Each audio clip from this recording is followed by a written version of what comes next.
Evo, nastavljamo dalje. Dakle, Akismet smo aktivirali. Idemo sada na All-in-One SEO Pack. Activate.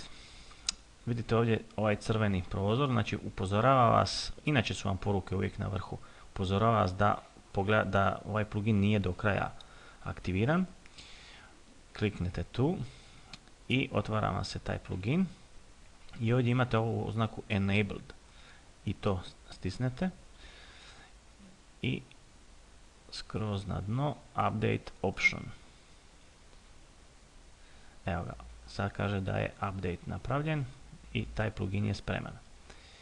Inače, on vam se pojavljuje tu pod Settings. Kasnije ćemo to malo još proći još. Idemo dalje. Plugins. Dragon Design Sitemap Generator. Activate. Znači, isto tako aktiviramo. Tu nemamo nikakve, znači nema nikakvih upozorenja. Onda imamo ovaj Google XML Sitemaps. Isto Activate. Isto je aktiviran. Hello Dolly nećemo aktivirati. Simple Tags također. Evo ga. Znači isto je sve ok. I dolazimo do ovoga WordPress.com stats. Tu će nam tražiti API key. Evo vidite crveno upozorenje. Kaže API key. Znači stišćemo ovaj link. I upisujemo API key. Isti koji smo koristili za Akismet. Evo ga, copy i upisujemo API key, save. Sad nas pita da taj API key kaže da pripada ovome korisniku i ako je što se vas tiče to ok, onda stisnete ovo, jel? A u biti i je, jel? Znači stišćemo to. I to je to. WordPress stats, znači sad je ok. Kaže visit your dashboard to see your site stats. I stisnemo to. U biti vam se otvara ovaj ovdje. I kaže pričekaj malo, jel? Malo sam požurio. Znači još uvijek ne može pratiti promet, treba proći bar 5 do 10 minuta. Evo, uglavnom to je to. Znači Akismet stats imamo tu. Site stats imamo tu. Kad god budemo htjeli to pogledat, možemo. Inače, u glavnoj našoj ploči se to može, obično stoji pri dnu negdje taj, evo ga, to je taj prozor kojega možemo podignuti gore i uvijek ćemo ga vidjeti tu negdje recimo, ili ga ovdje namjestimo gdje nam paše. Jel? Dakle, sve ove module možete dizat, premještati, igrat se malo sa tim, uglavnom. Evo sad ćemo malo to ide sporije. Ajde. Recimo to je dobro da stoji odmah ovdje. Odmah ćete vidjeti taj graf. Evo ga, sad će on se tu pojaviti. I to bi bilo to što se tiče aktivacije plugina. Sad imamo malo još tu za uređivati. Dakle, ovo su svi pluginovi. Ovdje kad otvorimo settings, onda ćete vidjeti da imate ovaj mapu XML sitemap. Najbolje da to odmah idemo riješiti. Znači idemo na taj plugin i kaže ovaj sitemap wasn't generated yet. Znači još uvijek nije napravljena ta mapa. Moramo je ovdje aktivirati.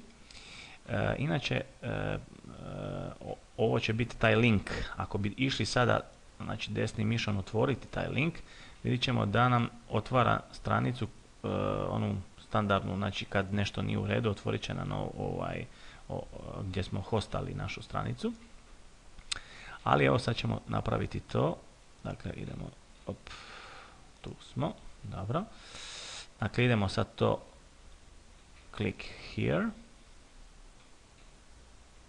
I kaže da je uspio. Znači ako ne uspije, ovdje će vam biti crveno. Ali to smo uspjeli baš zato što smo promijenili one permissions, ona dopuštenja na 777 u prethodnim videu. I sada ovaj sitemapa radi.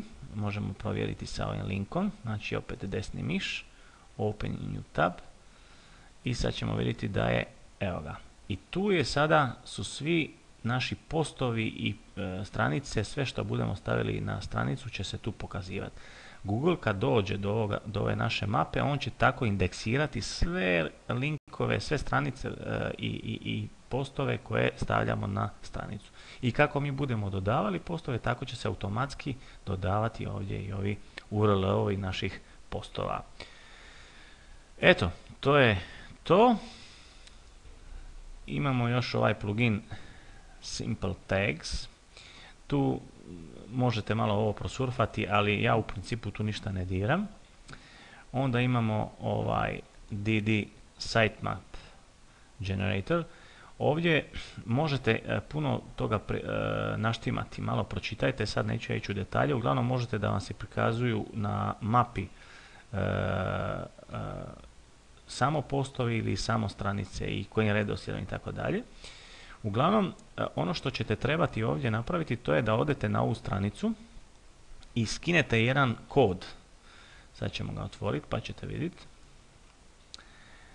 Taj kod bi se trebao nalaziti, evo ga, to je taj kod koji će nam trebati, kojega ćemo mi upisati u postu i tako ćemo dobiti našu site mapu za posjetitelje. To je isto vrlo važno. Znači, to ću ja upisati evo tu.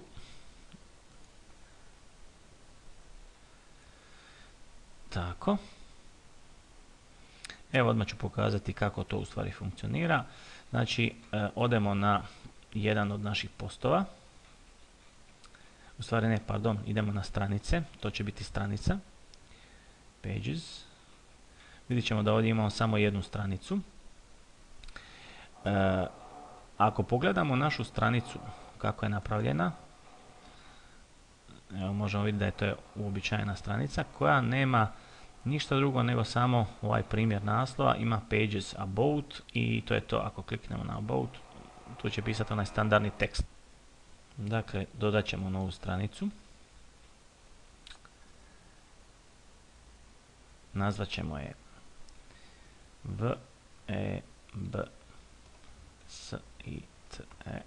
website